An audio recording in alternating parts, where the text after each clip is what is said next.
J'ai dit au nom du Seigneur Jésus-Christ. Amen. Après cela, il fait des buffes et Jésus monta à Jérusalem. Or, à Jérusalem, près de la porte des brebis, il y avait une piscine qui s'appelait en hébreu Bethséda et qui a 5 portiques.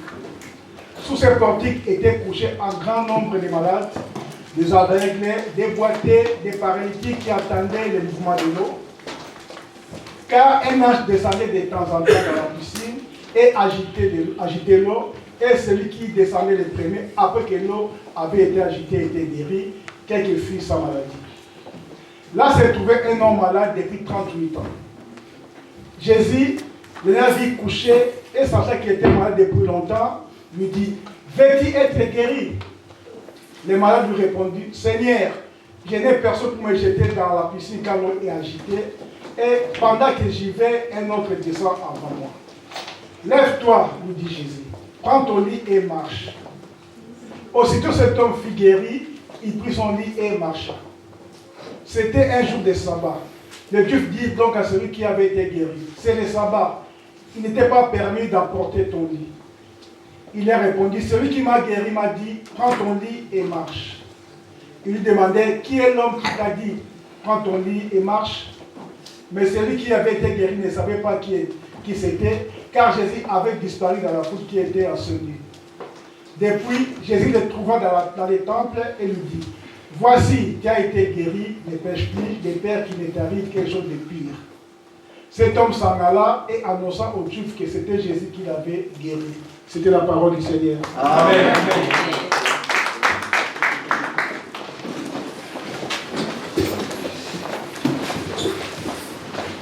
Ce matin, comme je vais le dire, notre thème c'est de l'année, c'est l'année de la restauration. Et le sous-thème, c'est lève-toi et marche.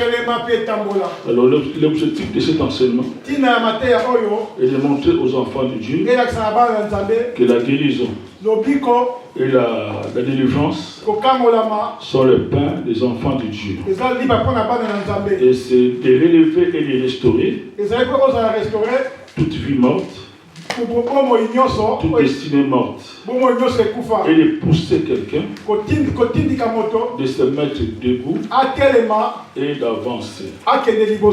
Je me mets à expliquer ce texte. La Bible dit, dès le début du chapitre 5, nous apprenons qu'une fête juive a eu lieu et Jésus montant à Jérusalem pour la fête.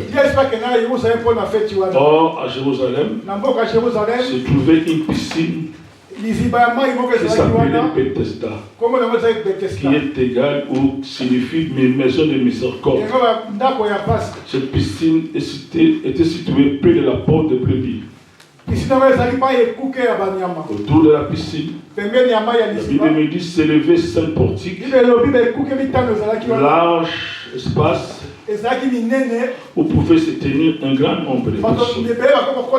Certains pensent que ces portiques, certains pensent que ces 5 portiques représentaient la loi de Moïse et parlent de son incapacité à délivrer l'homme de ses problèmes profonds. Apparemment, la piscine de Bethesda était connue comme un endroit où des miracles de guérison se produisaient. Nous ignorons si ces miracles avaient lieu tout au long de l'année ou seulement à une certaine époque lors des fêtes juives. Alors autour de la piscine de Bethesda se pressait un grand nombre de malades venus dans l'espoir d'être guéris. La Bible nous dit, sous ces portiques, était couché un grand nombre de malades. Et on suscite les malades qui étaient là. Il y avait des aveugles, il y avait des boiteux, des paralytiques. La Bible ne cite que ces trois cas. On peut prolonger aussi la liste. Les muets, les sourds-muets, les stériles, peut-être ton cas aussi. Ces gens souffrent dans leur corps. Ces gens souffrent dans leur corps. Les effets du péché. Attendez le mouvement de l'eau. Le cœur rempli du désir d'être libéré de leur maladie. Ils aspiraient ardemment à la guérison. Car un ange descendait de temps en temps et agitait l'eau. Comment ça se passait? Les premiers qui pénétraient dans l'eau, à cet instant, étaient guéris de sa maladie. Imaginez un peu la bousculade qui se faisait entre ces malades dans l'espoir de se jeter dans l'eau, mais seulement une personne. Et le premier jeté dans l'eau qui était guéri. L'un des hommes qui attendait autour de la piscine était malade depuis 38 ans. Donc, avant même la naissance de Jésus-Christ, le Seigneur Jésus possédait une connaissance de toutes choses. Il n'avait jamais rencontré cet homme auparavant, mais il savait qu'il était malade depuis très longtemps. Alors, avec amour et compassion, Jésus va approcher cet homme. Jésus va lui dire: veux-tu être guéri? Parce que Jésus n'est pas un dictateur. Il y a des choses que toi tu voudras. Jésus savait que c'était les désirs étranges de son cœur, mais il voulait aussi pousser cet homme à admettre sa faiblesse et son besoin désespéré d'être guéri. Voici la réponse du malade. Le malade, au lieu de dire seulement je vais être guéri, il va répondre: Seigneur Jésus-Christ. Ou bien qui était devant lui, ne sachant pas qui était devant lui, ne sachant pas que Jésus-Christ était la résurrection de la vie. Il va répondre à Jésus-Christ: Seigneur Jésus, Seigneur, je n'ai personne pour me jeter dans la piscine. Je n'ai personne pour me jeter dans la piscine. Quand l'eau est agitée, et pendant que je m'efforce d'y aller, un autre descend avant moi. Le lit de cet homme était inacte et un matelas léger. Jésus va lui dire: lève-toi, prends ton lit, marche. Lève-toi, prends ton lit, marche. C'est d'ici qu'on veut tirer notre thème. La Bible dit aussitôt. J'aime aussitôt. Cet homme est guéri. Il prend son lit, il marche. Au même moment où Jésus parla, une vie et une puissante nouvelle envahir le corps de ce paralytique et sa guérison est instantanée. Ces membres qui avaient été inutiles et faibles pendant des années se mouvaient maintenant avec vigueur. Puis il obéit à la parole du Seigneur. Il prend son lit et marche. Quelqu'un va marcher ce soir. Quelqu'un, sa vie va changer. Quelqu'un, ce business va marcher. Quelqu'un, ce projet va marcher. Quelle joie pour lui de pouvoir bouger après 38 ans de maladie. Ce miracle se passe le sabbat. Les Juifs doivent s'abstenir de tout travail. Les Juifs envoient ce miracle. Au lieu d'être contents, ils vont chercher à créer une controverse. Voilà le monde. Il fait sémantique à la carte Bongo. Au lieu d'être content, ça crée une controverse. La Bible dit dans le verset 10: Na verset 10. Les Juifs dirent donc à celui qui avait été guéri.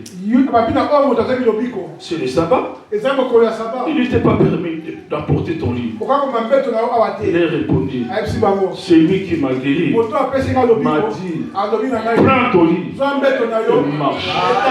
C'est lui qui m'a guéri. M'a dit, prends ton lit et marche. Et que ce soit ce que les gens peuvent dire dans ta vie. Mais celui à qui tu as crié, il a la dernière parole de ta vie. Bien-aimé dans le Seigneur, je ne sais pas quel est ton problème. Je ne sais pas quelles sont tes difficultés. Ta maladie ou tes maladies. Mais c'est que je sais. Quand on raconte personnellement le Seigneur, quelque chose se passe.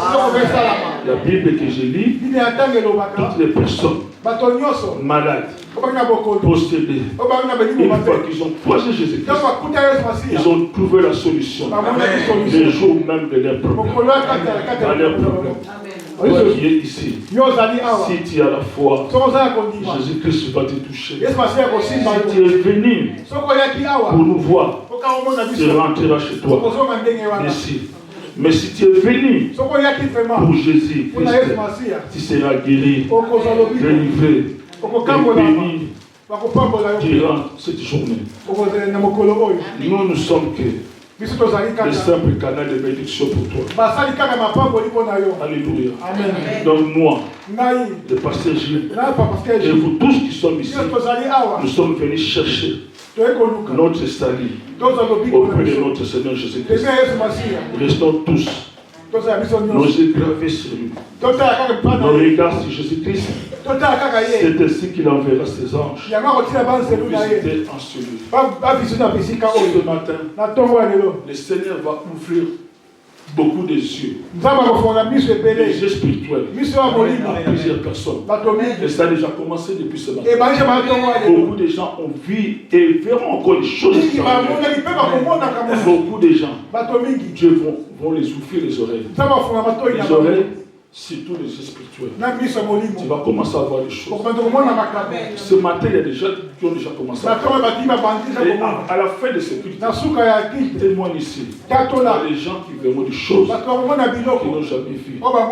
Ils n'ont jamais vu. Il faut le dire pour fortifier tes frères et tes sœurs. Les anges, l'ange de guérison est déjà là. Les anges de délivrance sont déjà là. L'onction de guérison est déjà là. Zambe amoni samakana obalukakaye. Vous avez cherché la semaine et vous verrez sa gloire ce matin. Pas à cause de nous, mais à cause de son nom. Alléluia. Amen. Il y aura 12 ou 13 leçons à étudier par rapport à ça. Si nous ne finissons pas aujourd'hui, comme j'ai à vous prêcher encore les 13, on va continuer ça les 13. Au travers de cet enseignement, ou avant de détailler ce texte, définissons d'abord les 3 mots-clés de ce texte. S'élever, ou lève-toi. Se mettre debout. S'élever veut dire se mettre debout. Se dresser sur ses pieds. Apparaître à l'horizon. Tout ce qui était caché dans ta vie. Tout ce que le diable pensait à étouffer va commencer à apparaître aujourd'hui. Va commencer à apparaître aux yeux aussi de tout le monde. Le synonyme du verbe s'élever veut dire commencer net et se dresser. Prendre veut dire prendre veut dire prendre. Veut dire mettre avec soi. Saisir. Synonyme. Assumer. Marcher veut dire se déplacer en mettant un pied devant l'autre. Synonyme du mot marcher veut dire quoi? Être florissant, avancer, évoluer. Donc, au travers de cet enseignement, et aujourd'hui, je veux que tu passes du niveau inférieur au niveau élevé. Je veux que tu passes de faible au fort. Je veux que tu qui avance, progresse et que tu deviennes florissant. Alors la première leçon que nous allons étudier aujourd'hui, c'est la piscine de Bethesda.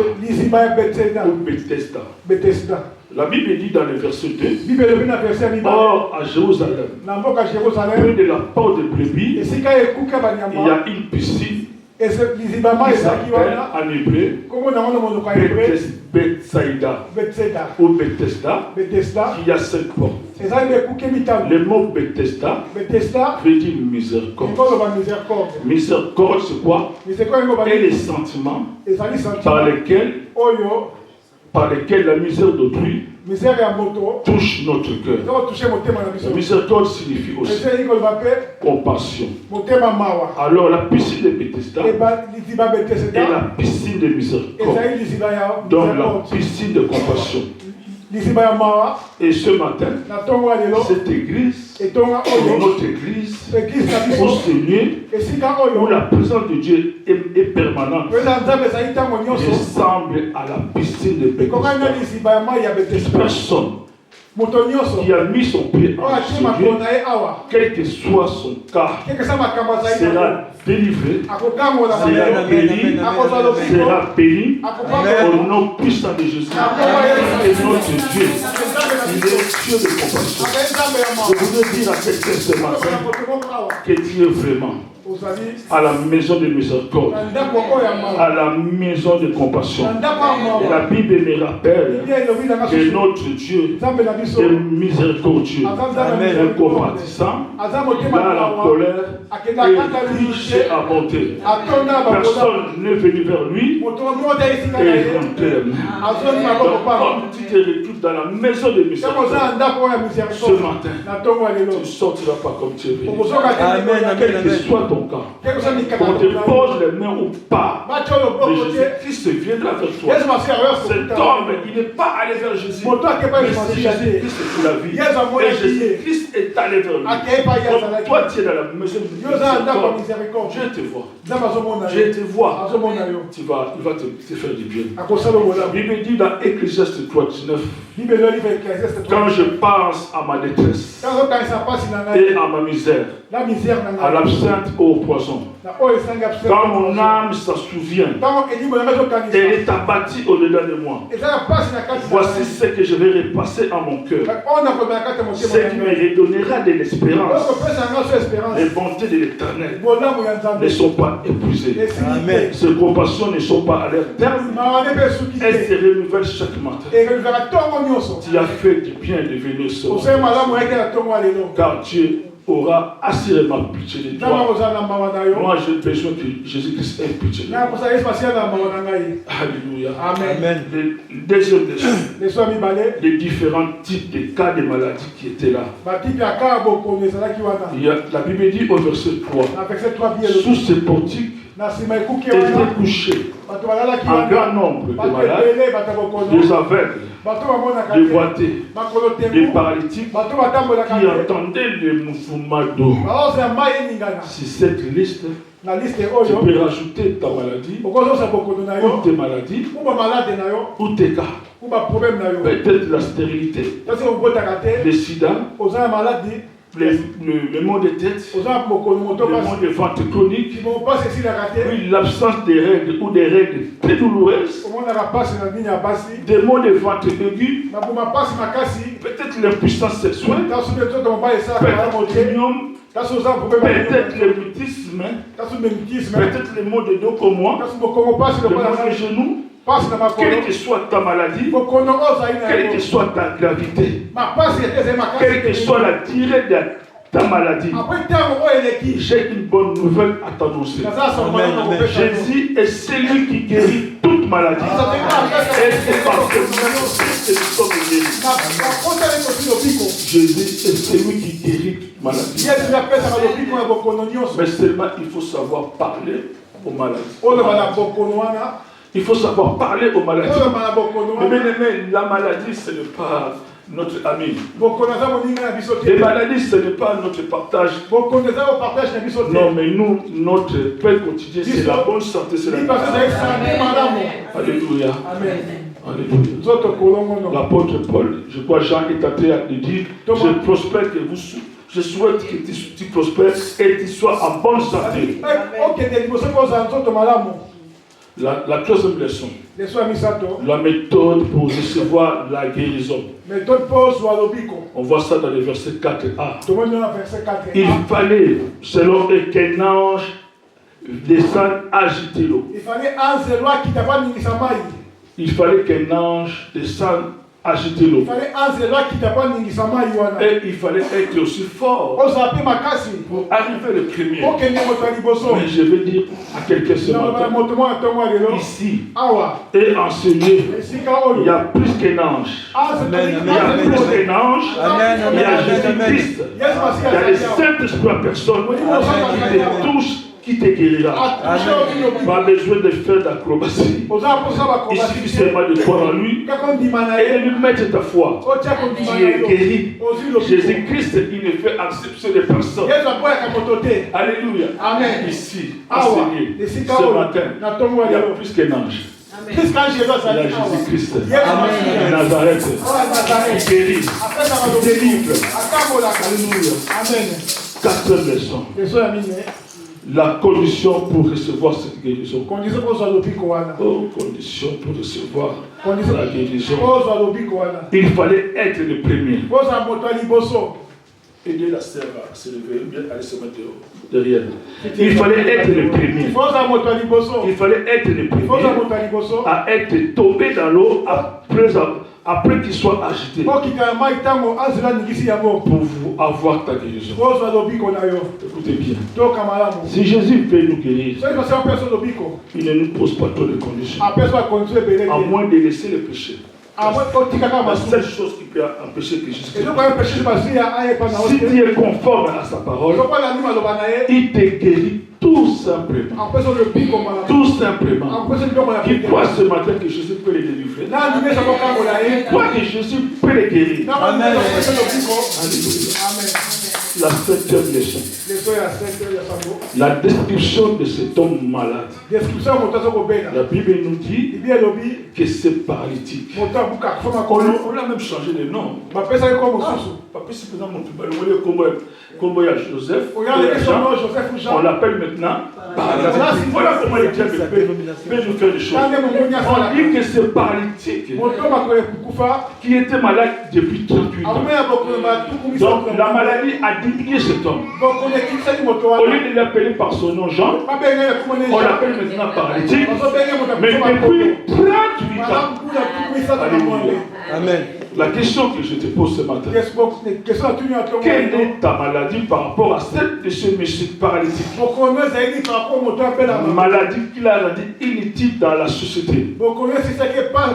Et quelle est la durée de ta maladie? Et je crois que ce monsieur ne connaissait même pas Jésus ou n'a jamais entendu parler de Jésus-Christ.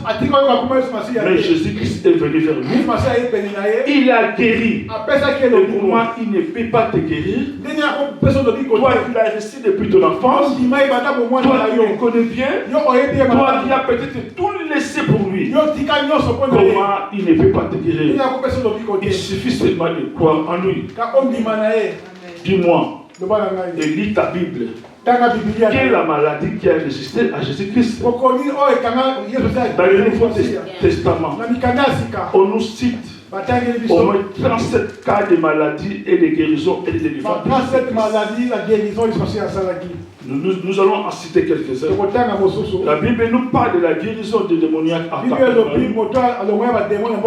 On nous parle de la résurrection d'une fille à Naïm. On nous parle de la guérison des lépreux. On nous parle de la guérison de la femme avec peur de sang pendant 12 ans. Ainsi de suite. Il y a beaucoup de cas de maladie. Alors veuillons poser la question à tout et chacun. Pose la question à ton frère, à ta sœur. Parfois tu as une maladie cachée que tu ne sais pas. Pose-lui la question. Quelle est la maladie? C'est que Jésus n'a pas pu faire. Je ne sais pas quel antibiotique pose. Pose la question à ton ami. Pose-lui la question. Pose-lui la question. Je vous laisse vous parler. Alléluia. Deuxième question. Dis-lui ceci. Dieu, Jésus-Christ guérit toute maladie. Et dis-lui qu'aujourd'hui, Jésus-Christ est capable de te guérir et de te délivrer. Dis-le avec design, non? Dis-le avec fierté. Dis-le avec design. Est capable de te délivrer. Amen, amen, amen. Dis-lui encore, mets seulement ta foi.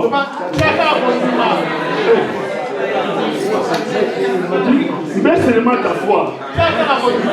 De la même manière que tu es en train de parler, de la même manière que ça t'arrivera. Alléluia. Amen. Est-ce que vous êtes là avec moi? Notre Jésus-Christ est le même. Hier, aujourd'hui. Il a guéri les gens hier. Il a guéri les gens hier. Il guérit aussi aujourd'hui. Amen. Alléluia. Alors quand tu es malade, bien que tu peux aller chez le médecin, il faut d'abord se confier à Jésus. Parce que c'est Jésus-Christ qui donne l'intelligence. Cinquième point. Cet homme était malade durant 38 ans. Mais le jour que Jésus-Christ est venu vers lui, il était guéri à l'instant. Il était guéri à l'instant. Il était guéri à l'instant. Quel est ton problème? Quel est ton souci? Jésus-Christ est le même hier aujourd'hui. La Bible dit dans 2 Pierre 3:8, mais il est une chose bien aimé que vous ne devez pas en ignorer. C'est que devant le Seigneur, un jour est comme 1000 ans, et 1000 ans sont comme un jour. Amen. Jésus est capable d'arrêter ta maladie, d'arrêter tes soucis, d'arrêter tes embrouilles le même jour. Dis aujourd'hui, Jésus-Christ me guérira. Dis,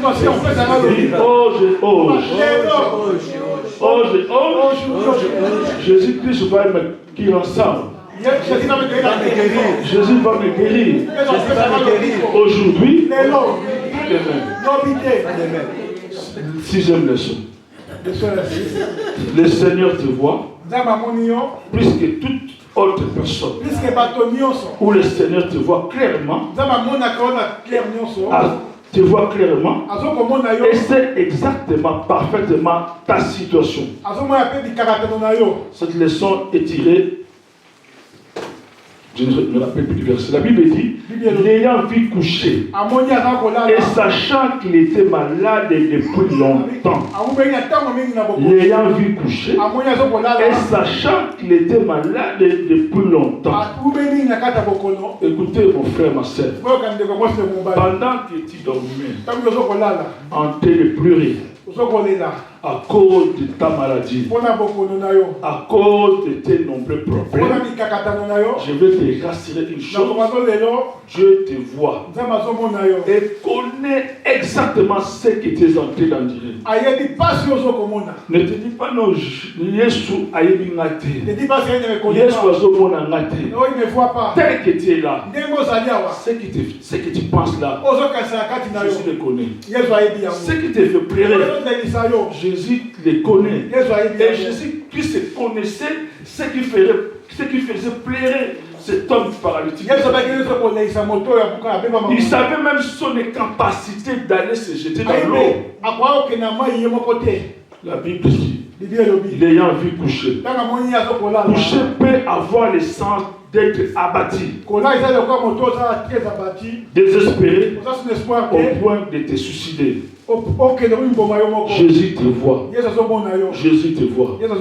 À chaque fois que tu te poses la question, ou des questions pour ta vie, pour ta famille, sachez que Jésus-Christ te voit. Il y a des gens qui pleurent elle-même, qui pleure, bien habillée, bien sapée, parle bien français, mais qui pleure, qui travaille aussi, mais qui pleure. Ce matin, Dieu te voit. Pour ta famille, Dieu te voit. Et Dieu connaît tout ça.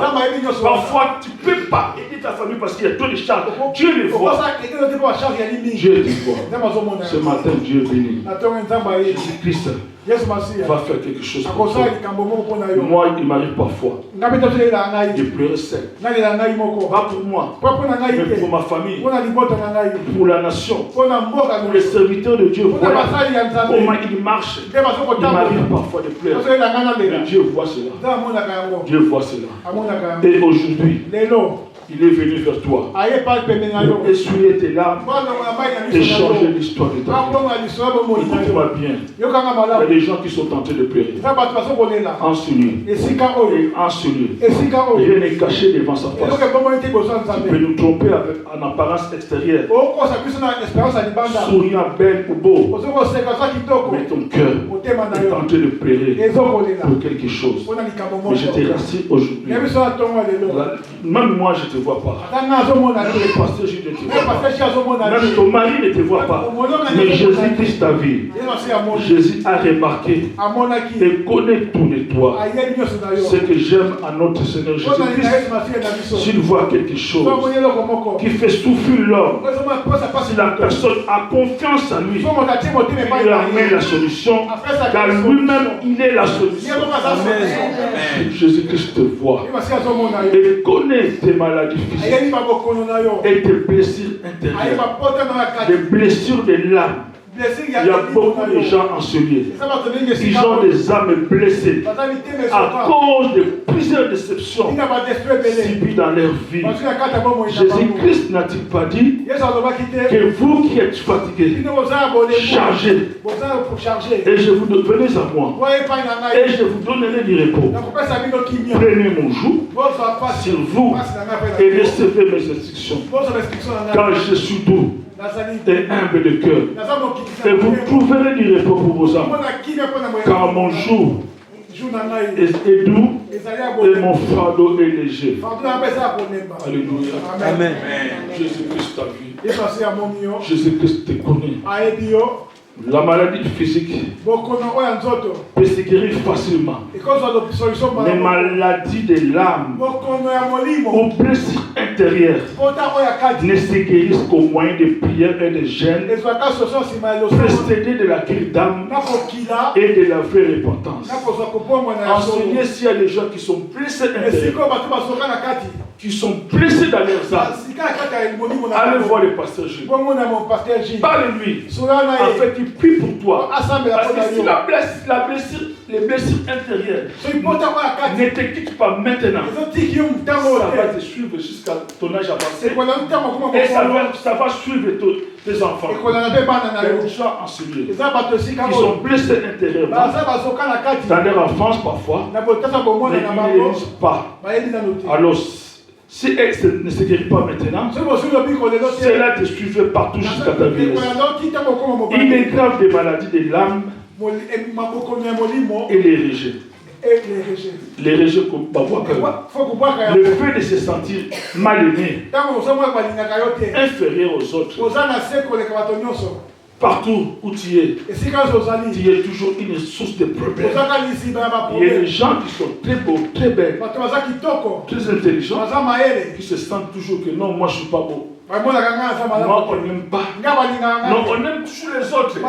J'ai surpris mon bien-aimé.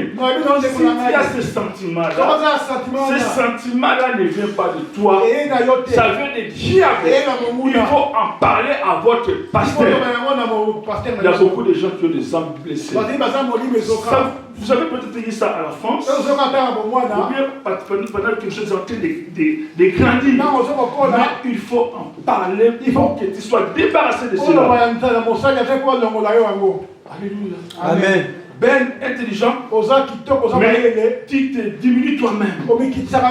Tu te diminues toi-même. Quand les gens avancent, on peut sentir quelqu'un qui se sent rejeté directement. Quand on dit aux gens de se mettre ensemble, toi tu es toujours derrière. Toi tu te caches toujours. Si tu es comme ça, c'est que tu as un esprit de rejet qui te montre que tu es toujours inférieur aux autres. Là où les gens peuvent s'afficher, toi tu es toujours derrière. Mais quand on est né, on commence à 0 année, 2 ans, 3 ans. Au fur et à mesure que l'âge avance, il faut que le mental avance, il faut que là aussi s'avance. Il faut que ta façon aussi de se comporter change. Alors si tu as l'âge de 10 ans, ou bien de 20 ans, tu es toujours resté avec des enfants de 9 ans, c'est un souci. Il y a des gens qui ont les cœurs blessés. Mais Jésus-Christ te voit. Ce matin, à cause de tes souffrances, Jésus-Christ est descendu lui-même pour te délivrer, pour te guérir, pour te sauver. Si Jésus-Christ descend dans la vie d'une personne, ou d'une famille, qu'est-ce peut lui faire encore un homme? Si Jésus-Christ descend dans ta vie et il dit un mot dans ta vie, même les sourcils de ta famille ne pourront rien faire. Alléluia. Amen. Est-ce que quelqu'un me comprend? Vous croyez avec moi? Je veux que vous croyez avec moi. Alléluia. Amen. Si je garde derrière,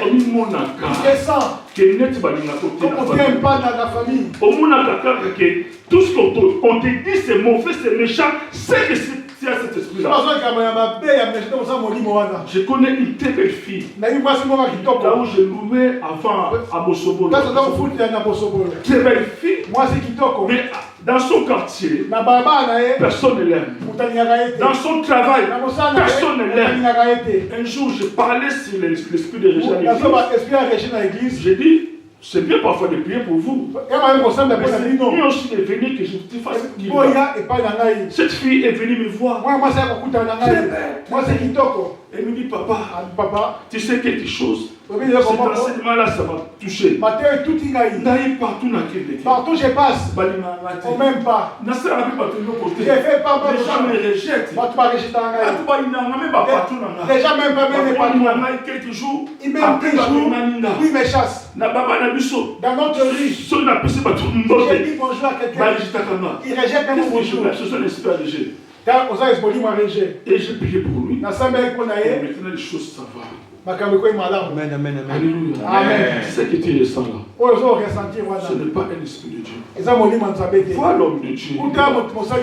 Moi aussi je suis encore là. Je peux t'aider.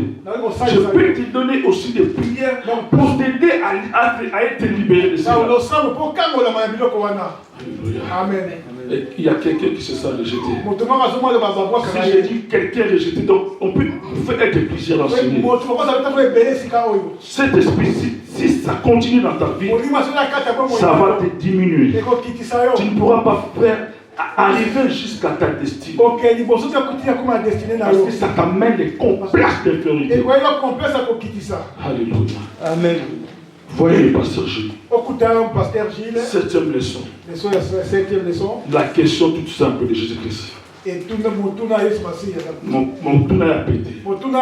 Jésus va devant cet homme. Il va lui poser la question toute simple. Veux-tu être guéri? Veux-tu être guéri? Jésus-Christ pose simplement la question. Si vraiment veux-tu être guéri? Et ce matin, Jésus-Christ pose la question. Veux-tu être guéri? Parce que notre Jésus-Christ n'est pas un dictateur. Il ne veut pas, il veut qu'il guérisse, mais il te demande d'abord ta permission. Si tu veux être guéri, veut dire vient du verbe de vouloir, qui sort de mon volonté. Bien que Jésus-Christ a le pouvoir de te guérir, de te délivrer, il veut que tu manifestes d'abord volonté. Alléluia. Alléluia. Ce matin, Jésus-Christ est là pour nous tous. Il est là pour toi.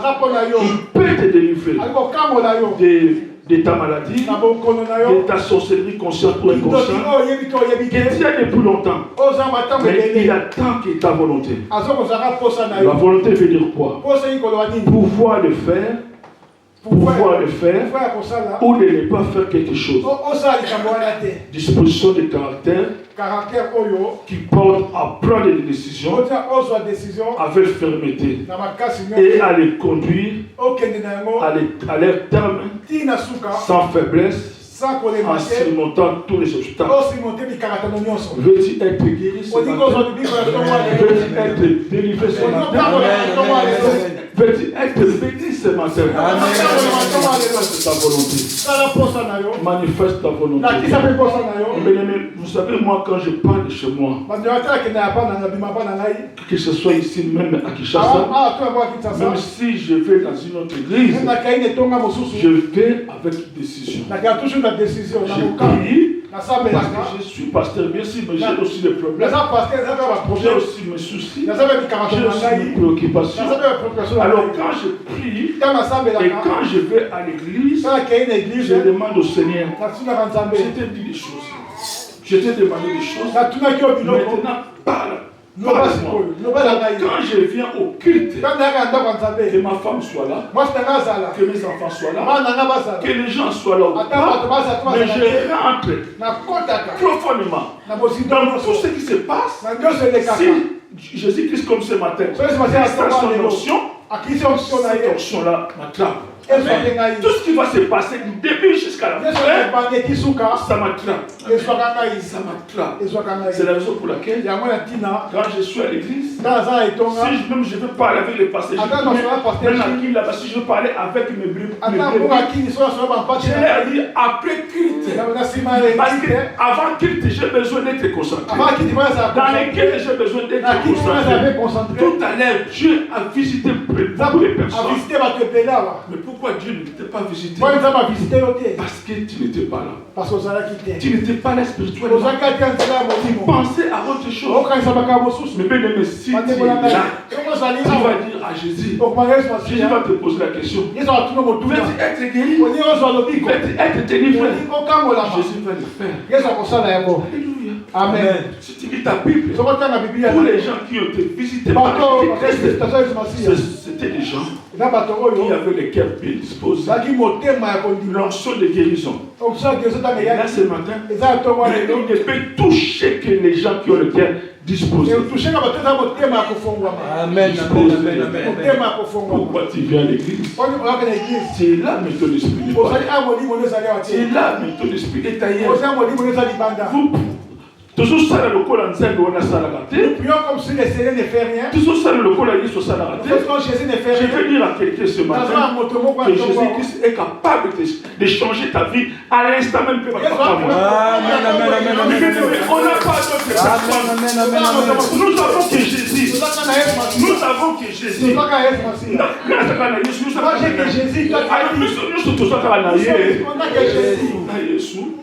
Alors, quand on je suis devant Jésus, je ne peux pas rater ma bénédiction. Je ne peux pas rater sa grâce. Je ne peux pas rater sa bénédiction. Sans Jésus, nous sommes rien. Les musiciens à qui on chantait héritage, on dit que la banne est devant ce Jésus-Christ. Devant Jésus-Christ, il faut du respect. Il faut de la révérence. Il faut avoir de la révérence. Mais parfois, quand Jésus-Christ est tenté d'agir à l'église, on a déjà la bouche. Pourquoi ça? Jésus-Christ est là. On nous fait du bien. C'est Jésus-Christ qui nous a donné de la valeur. La 8e leçon.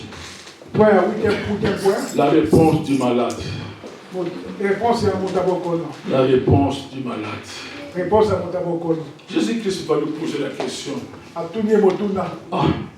Veux-tu être guéri? Oui. Bon, peut-être ce n'est pas de sa faute, il ne savait pas la personne. On est seulement de répondre, oui, je veux être guéri, Seigneur. Mais regarde la réponse de cet homme. Et je veux qu'il ouvre les yeux. Le malade lui répondit, Seigneur, je n'ai personne pour me jeter dans la piscine.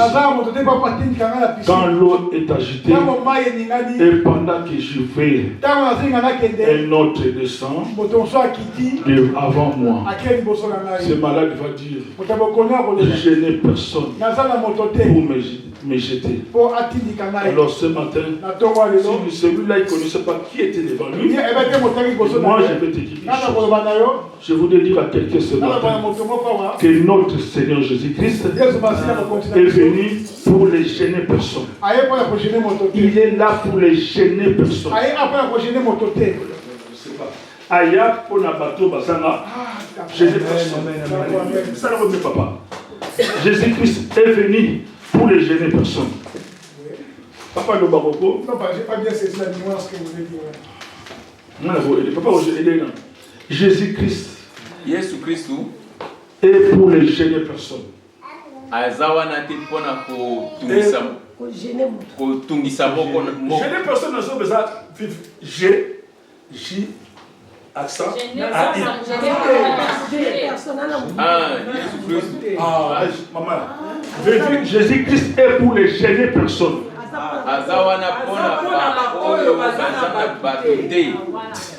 C'est ça. Amen. Amen. Jésus-Christ est pour les gêner personnes. Les gêner personnes, c'est qui? Les gêner personnes sont des gens méprisés. Que Jésus redonne de la valeur. Amen. Les gêner personnes sont des gens sans valeur. Les gêner personnes sont des gens sans appui valable derrière, mais qui ne comptent que sur Jésus-Christ. Les gêner personnes sont des gens sous-estimés. Les gêner personnes sont des personnes ou des gens dont la famille n'espérait ou n'espère en rien des bons que Dieu élève et devient la source de bénédiction pour la famille et les autres nations. Les gêner personnes. Je vois que vous ne comprenez pas parce que si vous comprenez ça, alléluia, amen. Vous ne comprenez pas bien. Les jeunes personnes sont des enfants délaissés par la famille que Jésus-Christ récupère et leur redonne leur place. Jésus-Christ les ramène à leur vraie destinée. Les jeunes personnes. Alléluia. Si tu penses que tu n'as personne pour te secourir, je te dis ce matin que Jésus-Christ est là pour toi. La Bible dit qu'il est le Père des gêner personnes. La Bible dit qu'il est le Père des orphelins et le mère des veuves. Moi, je voulais être le gêner personne. Quand je n'ai personne, Jésus-Christ est là pour moi. Alléluia. Jésus-Christ est là pour toi. La Bible dit, alléluia, qu'il était, des riches qu'il était, il s'est fait pauvre pour toi et pour nous. Vaut mieux que je n'ai personne sur cette terre. Vaut mieux que je n'ai personne sur cette terre que j'ai Jésus-Christ. La personne ne fait la vie, c'est lui qui est entre les mains de Jésus. Oh, nous sommes des gênés personnes. Alléluia. Nous sommes des gênés personnes. Alléluia. Nous sommes des gênés personnes. Jésus-Christ nous a rachetés. Il nous a donné de la valeur. Il nous a donné de la valeur. Regardez ce que Dieu fait aux jeunes personnes. Dieu les enrichit. Dieu les enrichit. Dieu les élève. Dieu les relève de l'indigent pour le faire asseoir avec les dents. Il leur donne en partage un don de gloire. Les jeunes personnes, Dieu leur donne la force du buffle même étant âgé, Dieu permet de rattraper les années de vie. Quand il est venu Dieu, il porte encore des fruits. Il reste encore plein de sel. Et ses feuilles restent toujours vertes. Nous, on est fort comme on est là. Parce que nous, c'est la force de rien. Parce que nous sommes des jeunes personnes. Quand tu pries comme les jeunes, on ne saura pas que toi tu es vieux déjà. On va comprendre que tu es vieux. Mais ta façon de faire des choses, c'est comme les jeunes garçons. Parce que les personnes ne meurent jamais avant l'âge. Ne meurent jamais avant la fin de leur destinée. Si un jeune personne, soyez contents d'être un jeune personne. Donc, il y a un thème, rien à l'épio. Jésus-Christ s'élève toujours pour les jeunes personnes. Là où tu te poses la question, qu'est-ce que je vais faire pour ceci? Qu'est-ce que je vais faire pour cela? Qu'est-ce que je vais faire pour ceci? Jésus-Christ s'élève. La Bible dit, Jésus-Christ, il s'est levé dans la vie de Job. Job pouvait s'écrier, mon rédempteur est vivant. Il s'élève toujours les derniers. Jésus-Christ est là pour les jeunes personnes.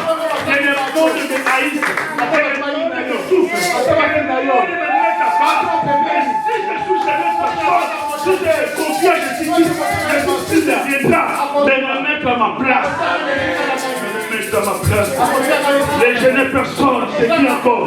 C'est nous tous, chrétiens, qui sont nés de nouveau. Amen. La Bible dit dans Ésaïe 53:6, et nous tous aussi, nous étions de leur nombre, errants, et nous vivions autrefois selon le convoitise de notre chair, accomplissant les volontés de la chair et de nos pensées. Et nous étions par nature des enfants de colère, comme les autres fois. Mais Dieu qui est riche en miséricorde, à cause du grand amour dont il nous a aimés. Alléluia. Amen. Nous qui étions errants, morts par nos offenses, il nous a rendus à la vie avec Christ. C'est par grâce que vous êtes sauvés. Donc, si tu es jeune personne, Jésus-Christ est là pour toi. Amen. On passe à des aujourd'hui. Je ne sais pas. Amen. Amen, amen, amen, amen, amen, amen, Il a dit à cet homme-là, bien que tu n'as personne, Christ n'a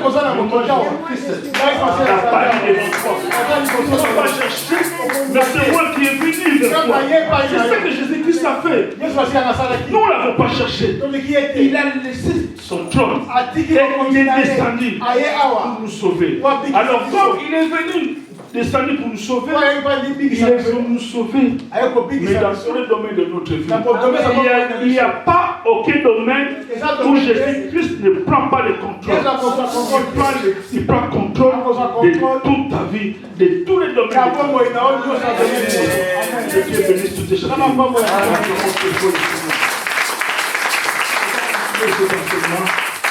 Les plaise, le Seigneur le veut. Alléluia. Je veux que tu pries. Je demande.